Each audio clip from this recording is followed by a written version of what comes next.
Hello students. सहायक पुस्तक वितान की पाठ अतीत में दबे पांव को पढ़ने के बाद अब इसके प्रश्न उत्तर पढ़ते हैं। पहला प्रश्न आता है, सिंधु सभ्यता साधन संपन्न थी परंतु उसमें भव्यता का आडंबर नहीं था, कैसे? लेखक कहते हैं कि सिंधु सभ्यता जो थी वह साधन संपन्न थी, अर्थात वहाँ पर जीविका के सभी साधन उपलब्ध थे। वहाँ पर रहने वाले लोगों को किसी भी प्रकार की कोई कमी नहीं थी। सभी के पास रहने के लिए स्थान था, सभी के पास अपनी आवश्यकताओं को पूरा करने के लिए साधन थे। बहुत अधिक विकसित सभ्यता थी। पानी की बहुत अच्छी व्यवस्था थी। पीने के पानी के लिए 700 कुएं थे। पास में ही कुछ मील की दूरी पर सिंधु नदी बहती थी। लोग अपनी फसलें करने के लिए या फसलों की सिंचाई करने के लिए पानी सिंधु नदी का प्रयोग करते थे। साथ के साथ उस समय के लोग सुंदरता प्रेमी थे, अनुशासित थे। उनका जीवन बहुत अनुशासन में चलता था, एक दूसरे के लिए सहायक थे। इस तरह उनकी जीवन शैली जो थी वह बिल्कुल सादगी से भरी हुई थी। इतने अधिक साधन होने पर भी या इतनी अधिक भव्य सभ्यता होने के बाद भी वह साधारण जीवन शैली अपनाते थे और उनमें कोई भी आडंबर या दिखावा नहीं था।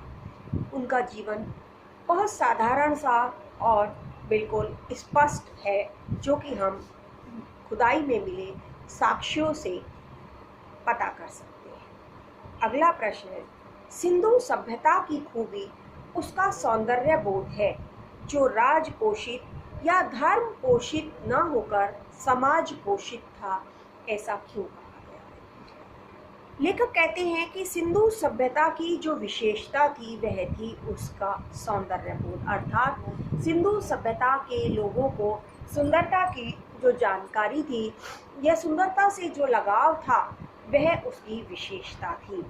और यह विशेषता किसी भी राज्य के द्वारा, राजा के द्वारा या किसी भी धर्म के द्वारा नहीं थी, बल्कि वह उन लोगों को समाज के द्वारा पोषित थी, अर्थात समाज के लोगों में खुद ही यह सुंदरता के प्रति लगाव की भावना थी। वह लोग किसी भी राजा, राज्य या धर्म के दबाव में आकर किसी भी कार्य को सुंदरता पूर्वक करने में विश्वास नहीं रखते थे, बल्कि वह लोग अपनी इच्छा के अनुसार उन सारी चीज़ों में सुंदरता को दर्शाते थे। और यही एक विशेषता है जिसके कारण सिंधु सभ्यता को अन्य सभ्यताओं से अलग माना जाता है, या ये कहिए कि यह सभ्यता बाकी सभ्यताओं से अलग हो जाती है इन्हीं सारी विशेषताओं के कारण। हमें जो सबूत या प्रमाण मिले हैं उनके आधार पर हम इस बात को कह सकते हैं कि उन लोगों को हर चीज़ में सुंदरता चाहिए होती थी। जैसे कि यदि खिलौने हैं तो उन पर वह बहुत सुंदर तरीके से बनाए गए होते थे। जो मोहरें थीं, जो बर्तन थे, जो मूर्तियाँ थीं, वह सभी हर चीज़ पर इतनी बारीक नक्काशी होती थी, इतना बारीक डिज़ाइन या आकृतियाँ अंकित होती थी, चाहे वह पशु पक्षी की हो, वनस्पति की हो या किसी भी प्रकार की आकृतियाँ उन पर बनी हुई हो, लेकिन हर चीज़ में सुंदरता शामिल होती थी। यह उस सभ्यता के लोगों की एक विशेषता थी। अगला प्रश्न है, सिंधु सभ्यता ताकत से शासित होने की अपेक्षा आपसी समझ से अनुशासित सभ्यता थी। यह पुरातत्व के किन चिन्हों के आधार पर कहा जा सकता है? सामान्यतः हम देखते हैं किसी भी सभ्यता को शासित करने के लिए एक अनुशासन की आवश्यकता होती है, और वह अनुशासन किसी व्यक्ति को बनाना पड़ता है, चाहे वह राजा हो या कोई और विशेष व्यक्ति रहा हो, तो उसके द्वारा बनाए गए अनुशासन के अनुसार ही वह जो सभ्यता है वह विकसित होती है। लेकिन सिंधु सभ्यता में कुछ अलग था। वहाँ यह अलग था कि वह सभ्यता जो थी वह ताकत से शासित नहीं थी, अर्थात ताकत के आधार पर नहीं चल रही थी, बल्कि वह आपसी समझ पर चल रही थी। वहाँ रहने वाले लोगों के बीच इतनी आपसी समझ थी कि उस समय उन्हें अनुशासित करने के लिए किसी की आवश्यकता नहीं थी, किसी शासक की, किसी राजा की, किसी धर्म की, किसी की आवश्यकता नहीं थी, और वह लोग आपसी समझ के आधार पर ही उसको चलाते थे। अब इसके जो हमें प्रमाण मिलते हैं वह प्रमाण यह मिलते हैं कि जब हम पुरातत्व विभाग की खुदाई के अंतर्गत मिले सबूतों को या प्रमाणों को देखते हैं तो हम पाते हैं कि हमें औजार तो बहुत सारे मिले हैं, पत्थर के बने औजार तो बहुत मिले हैं, लेकिन हमें कोई भी हथियार नहीं मिला है। अर्थात किसी भी प्रकार के हथियार की हमें प्राप्ति नहीं हुई है, जिससे हमें पता चलता है कि उन्हें अनुशासन में बनाए रखने के लिए किसी भी ताकत की आवश्यकता नहीं होती थी। वे लोग खुद ही अनुशासित होते थे और उनकी उसी अनुशासन व्यवस्था के तहत वह सभ्यता आगे बढ़ती थी या विकसित होती थी। अगला प्रश्न है, यह सच है कि यहाँ किसी आंगन की टूटी फूटी सीढ़ियाँ अब आपको कहीं नहीं ले जाती, वे आकाश की तरफ अधूरी रह जाती हैं, लेकिन उन अधूरे पायदानों पर खड़े होकर अनुभव किया जा सकता है कि आप दुनिया की छत पर हैं। वहाँ से आप इतिहास को नहीं उसके पार झांक रहे हैं। इस कथन के पीछे लेखक का क्या आशय है? लेखक कहते हैं कि जब हम सिंधु सभ्यता के तहत मोहनजोदड़ो नगर के खंडहरों को या उसकी टूटी फूटी इमारतों को देखते हैं, उसके बारे में जानने का प्रयास करते हैं, तो हमें वहाँ पर कुछ अधूरी सीढ़ियाँ दिखाई देती हैं, हमें अधूरे पायदान दिखाई देते हैं। यदि हम उन सीढ़ियों पर चढ़ते हैं तो वो सीढ़ियाँ हमें कहीं नहीं ले जाती। आज के समय में वे सीढ़ियाँ हमें कहीं नहीं ले जाती, लेकिन उन सीढ़ियों पर चढ़ने के बाद और देखने के बाद हमें यह अंदाज़ा अवश्य हो जाता है कि वही सीढ़ियाँ पुराने समय में जरूर कुछ भव्यता का प्रदर्शन करती होंगी, कुछ विशिष्टता का प्रदर्शन करती होंगी, और हम उन सीढ़ियों पर जाकर जब पार झांकते हैं, उसके अतीत के पार झांकते हैं, हम दूसरी तरफ झांकते हैं, तो हमें ऐसा लगता है कि हम अतीत में ही नहीं बल्कि अतीत के पार झांक रहे हैं। अर्थात हम कुछ ऐसा देख रहे हैं जो बहुत अधिक प्राचीन है और हमारी सभ्यता का ही एक अंग है। इससे हम अनुमान लगा सकते हैं कि यह सभ्यता कितनी अधिक विकसित रही होगी जिस समय यह सभ्यता थी। अगला प्रश्न है, टूटे फूटे खंडहर सभ्यता और संस्कृति के इतिहास के साथ साथ धड़कती जिंदगियों के अनछुए असमियों का भी दस्तावेज होते हैं। इस कथन का भाव स्पष्ट कीजिए। लेखक कहते हैं कि जो प्रमाण स्वरूप हमें टूटे फूटे खंडहर मिलते हैं वो उस सभ्यता और उस संस्कृति के विकास के बारे में हमें बताते हैं।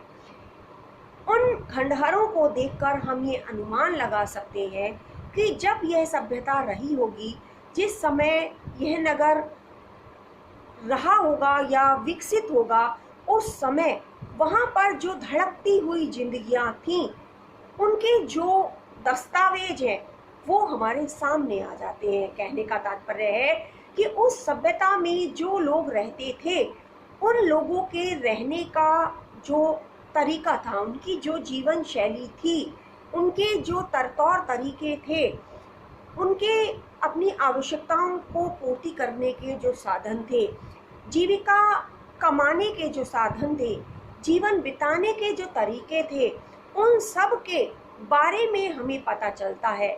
जिन दस्तावेजों को, जिन बातों को या जिन तौर तरीकों को हमने देखा भी नहीं था, जाना भी नहीं था, हमसे अनछुए रह गए थे, जो दस्तावेज हमसे अनछुए रह गए, अर्थात जो जानकारियां हमें थी ही नहीं और मिलने की संभावना ही नहीं थी, वह सारी चीज़ें, वह सारी जानकारी हमें उन टूटे फूटे खंडहरों से प्राप्त होती हैं।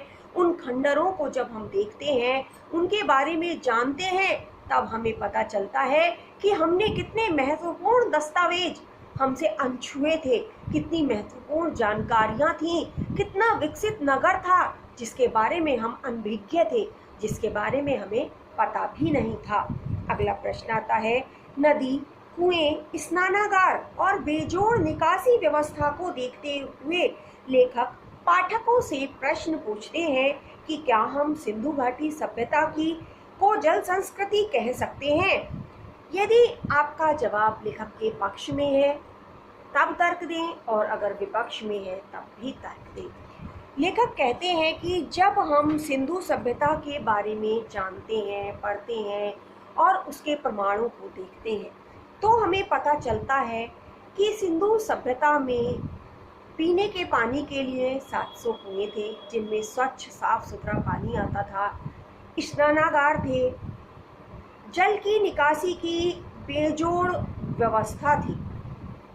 बेजोड़ अर्थात जिसका कोई जोड़ नहीं था, जिसको हम किसी से तुलना नहीं कर सकते, ऐसी व्यवस्था थी। नालियां पक्की ईंटों से बनी और ढकी हुई थी।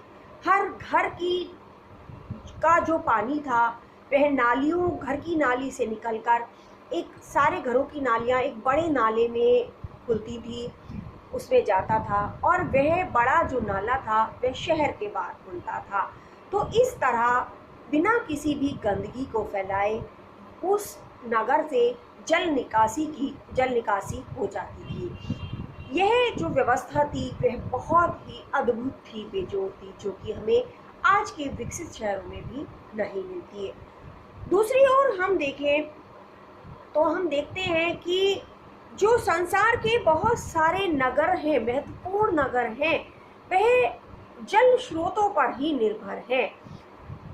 जैसे कि हम यदि देखें तो सिंधु सभ्यता में यदि हम देखें तो वह जल स्रोत थी सिंधु नदी।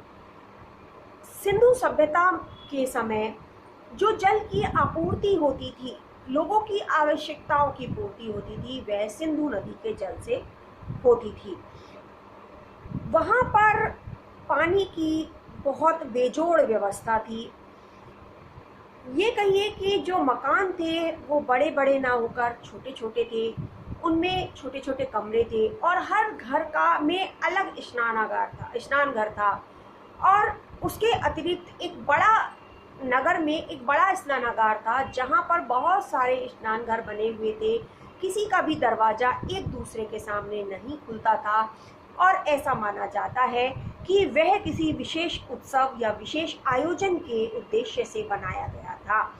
तो जल निकासी की, या ये कहिए कि जल की इतनी अधिक अच्छी व्यवस्था उस सभ्यता के अंतर्गत थी जो कि हमें नहीं मिलती है। इसी आधार पर लेखक को ऐसा लगता है कि जो सिंधु सभ्यता है वह सिंधु सभ्यता के साथ साथ जल सभ्यता भी हो सकती है, अर्थात जहाँ पर जल पर्याप्त तो क्या पर आवश्यकता से अधिक मात्रा में उपलब्ध हो, किसी को किसी प्रकार की कोई परेशानी ना हो, कोई तकलीफ ना हो, ऐसी सभ्यता, जल से संबंधित हर आपूर्ति हो रही हो, ऐसी सभ्यता को यदि हम जल संस्कृति कह भी दें तो यह उचित ही होगा। इसलिए लेखक ने कहा है कि सिंधु सभ्यता को यदि हम जल संस्कृति कह दें तो क्या यह उचित है। हमारा मानना है कि यदि सिंधु सभ्यता को जल संस्कृति कह भी दिया जाए तो यह उचित ही रहेगा। क्यों? क्योंकि यहाँ पर जल की पर्याप्त व्यवस्था थी, जल के स्रोत थे, सिंचाई के लिए जल की व्यवस्था थी, लोगों को अपनी आवश्यकताओं की पूर्ति के लिए जल मिल सकता था। तो ये जो सारी चीज़ें थीं, यह सिंधु सभ्यता को जल संस्कृति का रूप देने में समर्थ थी। तो यहीं पर हमारे पाठ अतीत में दबे पांव के प्रश्नोत्तर समाप्त होते हैं। धन्यवाद।